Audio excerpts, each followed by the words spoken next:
Assalamualaikum adik-adik. Kembali lagi dengan Kakak Sahda di pembelajaran PAI. Bagaimana kabarnya adik-adik semua hari ini? Semoga kalian tetap semangat dan bahagia. Materi kita hari ini adalah iman dan meyakini kitab-kitab Allah. Tujuan pembelajaran 1. Pengertian beriman kepada kitab Allah. 2. Nama-nama kitab Allah dan Rasul penerimanya. 3. Hikmah beriman kepada kitab Allah. Pembahasan yang pertama adalah pengertian beriman kepada kitab Allah. Pengertian beriman kepada kitab Allah adalah harus percaya dan yakin dengan sepenuh hati bahwa Allah menurunkan kitab kepada Rasul Allah dan ajaran yang terdapat di dalam kitab tersebut disampaikan kepada umat manusia sebagai pedoman hidup. Dengan adanya kitab Allah, kita dapat membedakan mana yang benar dan salah, mana yang mengandung manfaat dan mudarat atau keburukan. Seperti yang terdapat pada surat Al-Maidah ayat 16.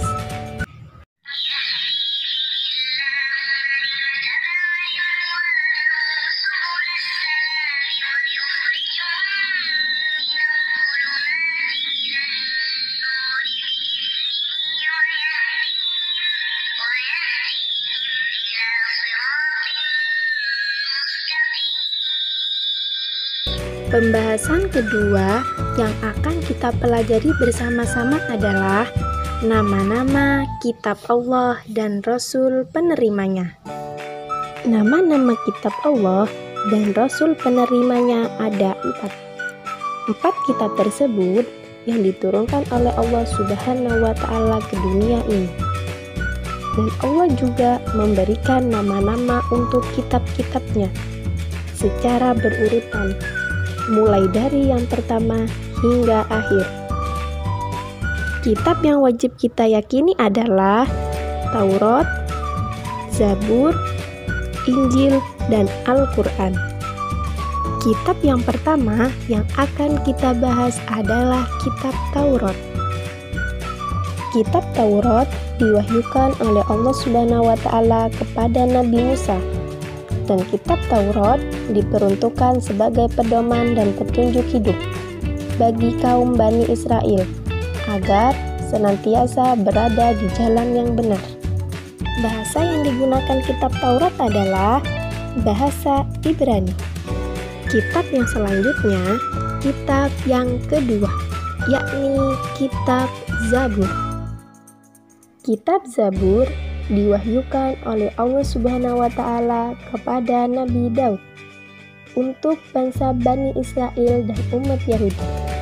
Adapun kitab Zabur ditulis dengan bahasa Kipti. Kitab yang selanjutnya, kitab yang ketiga, yakni kitab Injil.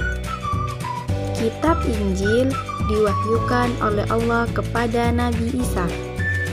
Kitab Injil menjadi pedoman bagi kaum Nabi Isa, yakni kaum Nasrani.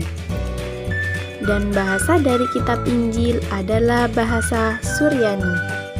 Kitab yang selanjutnya, kitab keempat, yakni kitab Al-Quran.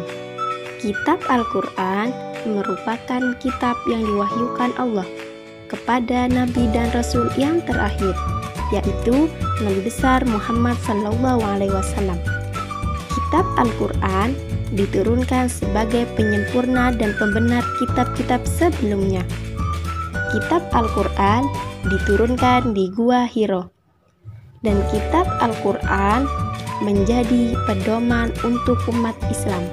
Pembahasan selanjutnya, hikmah beriman kepada kitab-kitab Allah. Apa aja sih hikmah dari beriman kepada kitab-kitab Allah itu?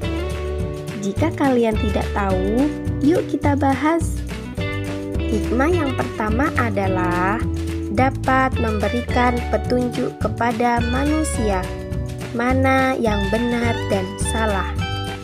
Hikmah yang kedua adalah bisa menjadi pedoman agar manusia tidak berselisih dalam menentukan kebenaran. Hikmah yang ketiga adalah dapat memberikan informasi sejarah kehidupan orang-orang zaman terdahulu. Hikmah yang keempat adalah dapat menjadikan kita mensyukuri segala anugerah dan nikmat Allah. Hikmah yang kelima adalah dapat menjadikan kita meningkatkan kesabaran dalam menerima cobaan. Hikmah yang terakhir adalah dapat memberikan penjelasan tentang penanaman sikap toleransi dan menghargai orang lain. Sekian pembelajaran kali ini, nantikan pembelajaran selanjutnya. Wassalamualaikum warahmatullahi wabarakatuh. Bye-bye.